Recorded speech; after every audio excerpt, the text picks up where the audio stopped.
Good morning, class. This is your teacher, Miss Judy N.C. Patagsil. How are you today?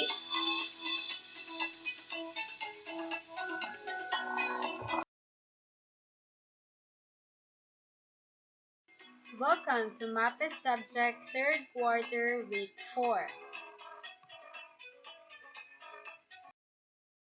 Our most essential learning competencies for this morning are discusses the truism that Filipino ingenuity is distinct, exceptional, and on a par with global standards, discusses the role or function of artworks by evaluating their utilization and combination of art elements and principles, explain the characteristics of media-based arts and design in the Philippines, and applies different media techniques and processes to communicate ideas, experiences, and stories, the use of software to enhance animate images like Flash, Movie Maker, Dreamweaver.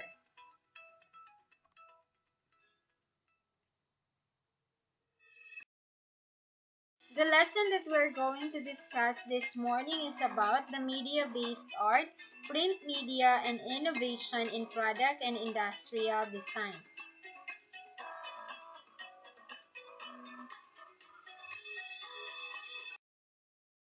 So what is print media? Alongside the digital media forms discussed above, there remains the more conventional form known as the print media.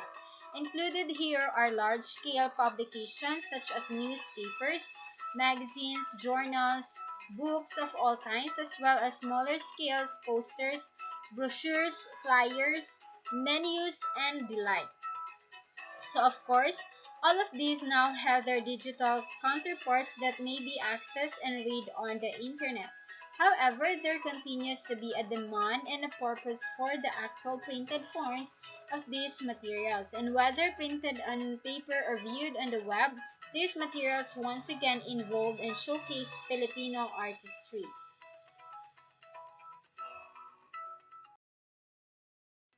So, advertising. So, one major field that still relies heavily on print media is advertising. So, despite the soaring popularity and seemingly limitless possibilities of online advertising and social media, Philippine artists are still called upon to create advertisements that will be physically printed. So, this appears in newspapers, magazines, posters, brochures, and flyers, each with their specific target, readerships and markets, and highly specialized approaches for reaching these target groups. So, alongside or along with the advertising copywriters who provide the text for titles, taglines, and body copy, an entire team of modern day art professionals create the look of each ad. So these range from directors to photographers to graphic designers to illustrators. If the ad subject requires it, the team may further include food and fruit products, stylists, fashion stylists, hair and makeup artists, set and lighting designers, all for the purpose of creating an advertisement and that will appear on a printed page or in a format that will be handed out to potential customers.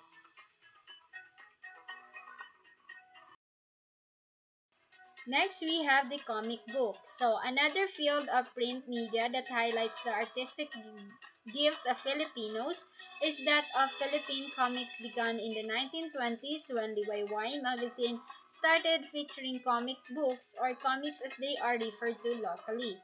The popularity of comic strips such as Mga Kababalan ni Kenkoy, The Misadventures of Kenkoy, created by Tony Velasquez went on to be recognized as a father of Filipino comics.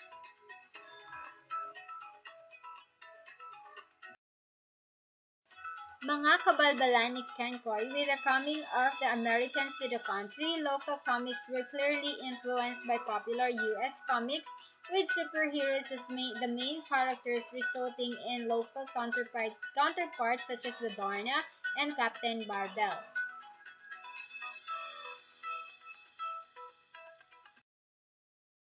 So even decades before, however, comics creators had already introduced characters, themes, and storylines from Philippine folklore, mythology, and history. So with books and libraries not yet readily accessible to a majority of the Filipino public, comics by young and old alike became a major form of reading material around the country, avidly read and shared.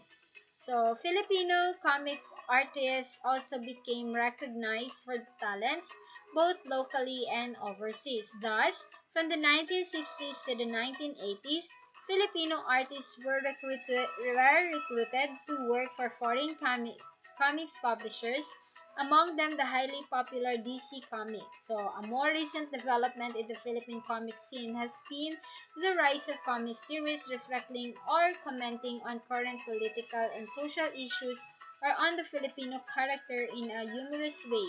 One such series is the long-running Pugad Baboy, created by Paul Medina Jr.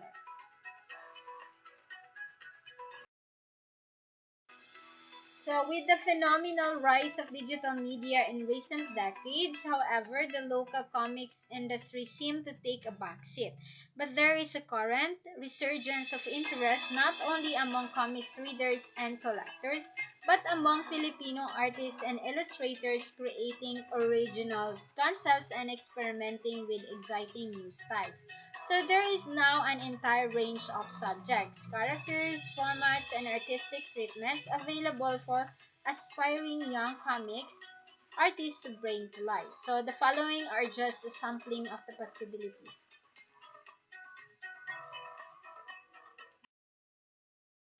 So this an example of a comics, Trece created by Budget Tan and Kadjo Bagisimo, and the Skyward Safe Passage created by Ian Santa Maria.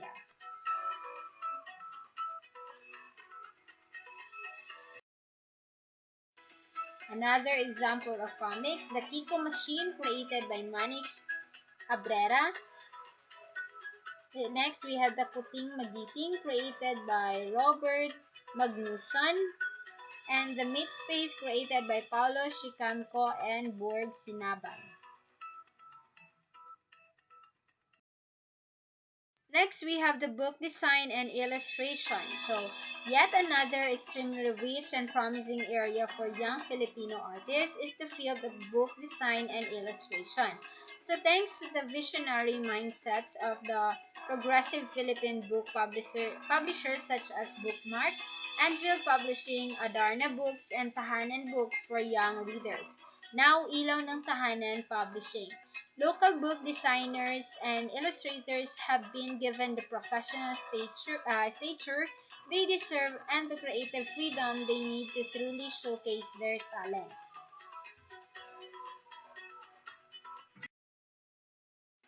Antuta ni Noe by Virgilio S. Almario, illustrated by Sergio Bumatay III, How Long Till September by Tanya Cecilia Simon.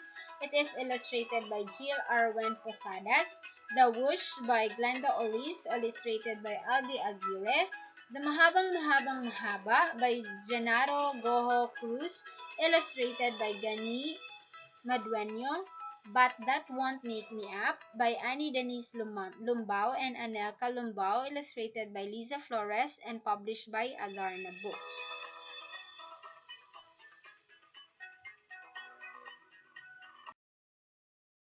We also have the Alphabetum Filipino by Nicanor G. Tiongson, illustrated by Crispin Dayo Jr., published by Tahanan Books for Young Readers.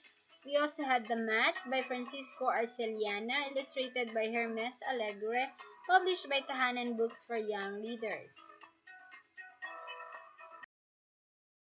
Next, we have the digital media. All the artistic skills and techniques that go into producing books like those just presented, of course, have their counterpart in the ever-growing world of digital media. So this means that books that were originally available only in print are being gradually converted to digital format, while new books are now conceptualized, written, designed, and illustrated precisely for this online media. So this also means that the manner by which today's readers can find, access and enjoy these electronic books or ebooks is via digital media tablets, ebook readers, and other handheld reading devices. So one such devices that is available locally is the ebook reader called Kobo, which features international as well as Philippine titles. So likewise, gaining in popularity are social media-based publishing sites like Wattpad that serve as communities for millions of budding writers to share their original stories online. So this phenomenon, along with the rise of the electronic contribution platforms such as Flipgrid, which provide access to the works of Filipino authors and publishers, is also opening up exciting new opportunities for young artists to do the digital design and illustrations for all these upcoming titles. Next, we have the innovation in product and industrial design. So, yet another breakthrough arena for Filipino imagination, ingenuity, and innovativeness in recent decades has been that of design. Specifically, this encompasses product and industrial design, as applied to furniture, lighting, and interior accessories, as well as fashion, from haute couture to bridal ensembles to casual wear. As a result, a number of Filipino designers have risen to superstardom both locally and internationally. First, we have Cobon- Cobonte. So Cebu-based Kenneth is a multi-awarded design and the creative director of Hive, a design and manufacturing facility for designers of interior accessories and lighting. Cobonquist's fresh and exciting concepts and excellent craftsmanship have earned him the acclaim and the patronage of discerning clientele the world over, including prominent Hollywood celebrities. So these are the example of artworks of Kobunski. He has the carousel lamps, the train chair, and the Yoda chair. Next, we have Monique Lear. Also hailing from Cebu City, Filipina fashion designer Monique Lear first rose to prominence for her exquisite wedding gowns, but she has since become one of the darlings of the Hollywood celebrity set, with several A-list stars having worn her couture creation to gala events and award shows as well as their own weddings. Lear studied at the Fashion Institute of Design and Merchandising in Los Angeles and now has her own retail boutiques in the city and New York. Her collections include bridal and bridesmaids dresses, ready-to-wear evening gowns, linens, tableware, stationery, and home fragrances. So next we have Josie Natori. Another name that has prestigious place in the New York fashion industry is that Josie Natori, born in Josefina Almeida Cruz in Manila. This Filipino-American fashion designer began her career as an investment banker before she made. So the dramatic shift to creating her own lines of lingerie, resort and loungewear, as well as semi-formal and casual attire, she went on to establish the Natori Company that has built up a lifestyle brand that today includes four lingerie lines, the Josie Natori ready-to-wear collection, home accessories, fragrance, and eyewear.